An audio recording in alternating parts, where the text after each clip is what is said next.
Dans le livre des Actes, au verset au chapitre 20, au verset 7, il est écrit qu'ils s'étaient tous réunis le premier jour de la semaine, donc un dimanche.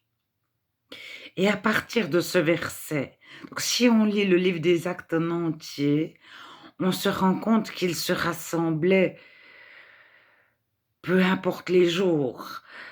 Souvent, c'était tous les jours. Mais pour évangéliser ou pour enseigner, ils allaient souvent dans des synagogues juives.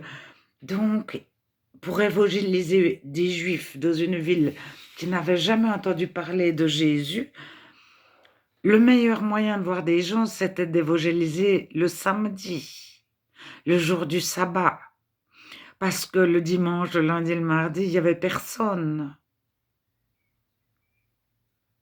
Simplement, c'est une question pratique. Alors, bon, depuis Constantin a passé et a imposé à ses soldats un jour pour adorer l'empereur. Donc, imaginez la mégalomanie de Constantin.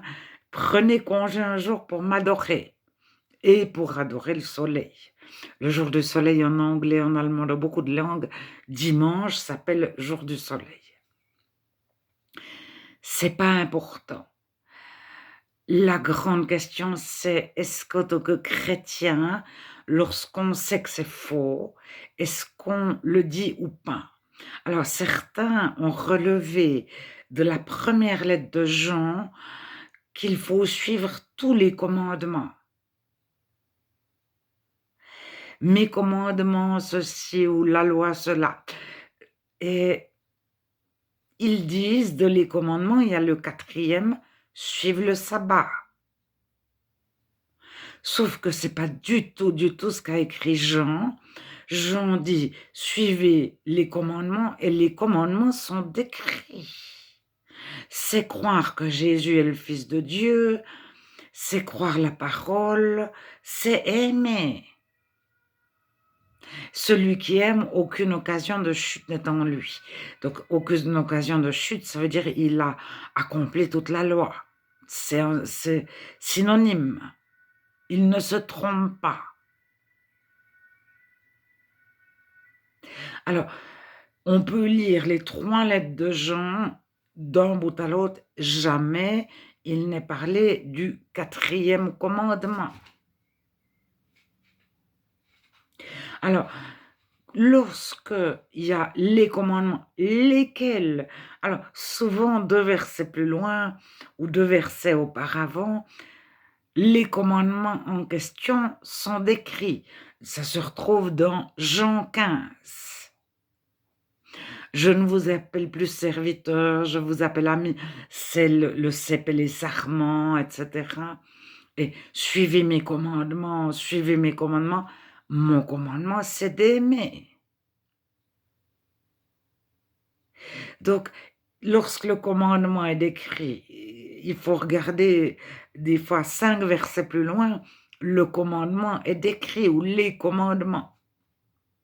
Alors, le pluriel singulier,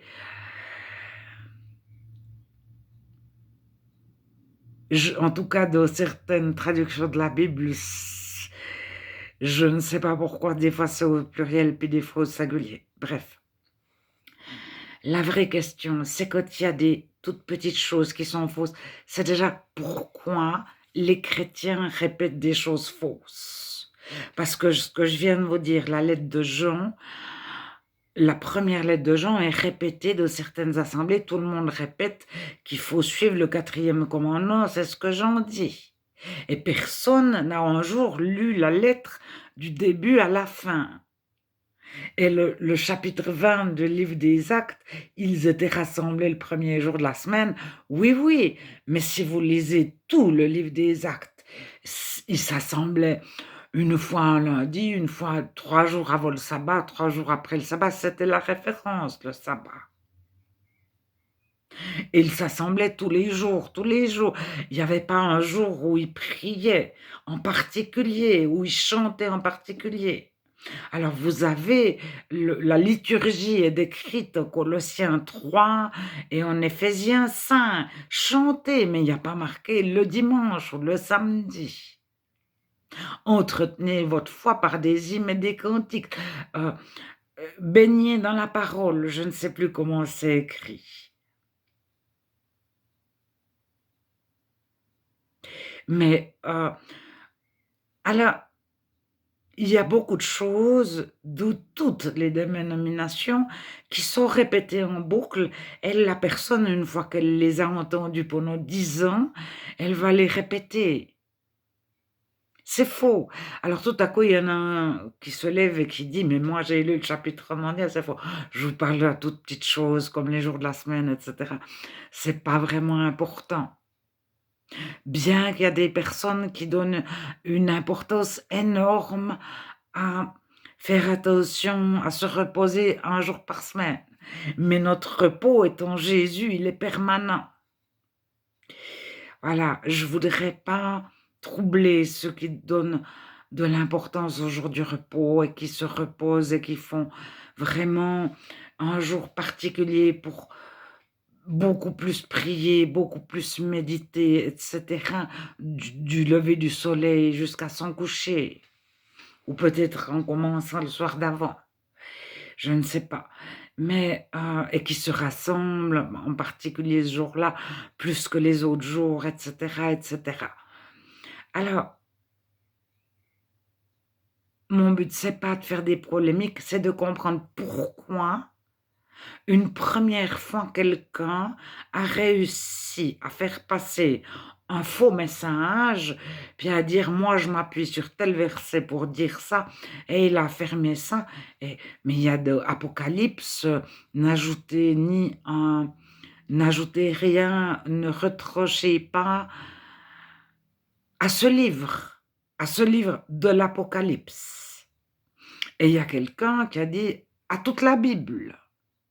Alors, je n'encourage personne à ajouter des choses de la Bible ou à en supprimer, du tout. Mais beaucoup répètent que ce verset concerne toute la Bible. Alors, beaucoup savent aussi que c'est faux. Alors, jusqu'à quel point on le dit ou pas et surtout pourquoi ça continue d'être dit alors que c'est faux? Alors, quelque part, c'est pas très important.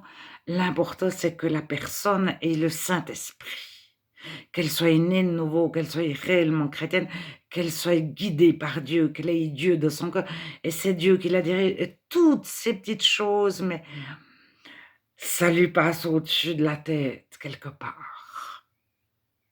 Elle a d'autres préoccupations, un autre essentiel. C'est Dieu, c'est le la purification de son cœur, c'est de grandir avec Dieu, c'est d'écouter Dieu et cetera, d'apprendre à faire sa volonté.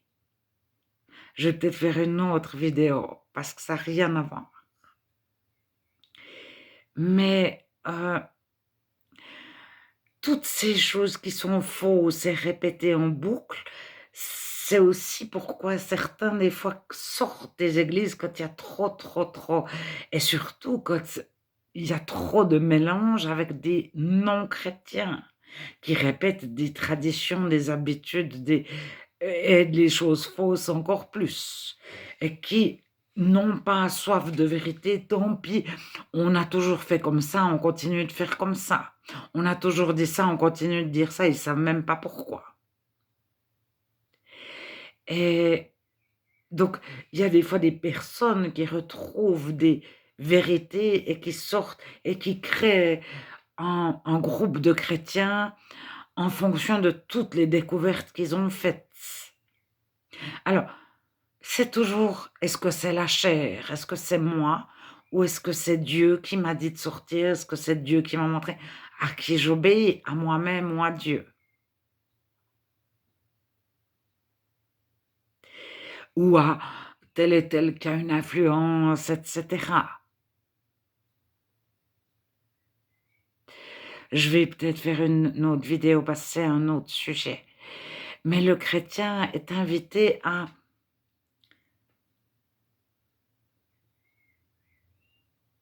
mettre de l'eau dans son vin,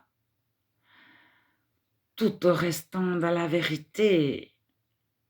C'est l'amour et la vérité, l'amour et la vérité qui sont le pilier central de l'Église. Et au moment où on met par la vérité en premier, Jésus est le chemin, la vérité, la vie. Qu'est-ce qui est vrai, qu'est-ce qui est juste? Et si on n'a pas la soif de faire ce qui est juste, même si on se trompe, c'est cette soif-là qui doit primer sur tout le reste. Avec le salut de chacun, est-ce que, à un moment donné, est-ce que j'aime ou est-ce que je dis la vérité? Et c'est pour ça qu'il faut rester à l'écoute de Dieu, parce que nous-mêmes, avec nos raisonnements, tout humain, on n'a pas la réponse. Personne ne l'a. Et celui qui dit moi j'ai les réponses, c'est quelqu'un de dangereux.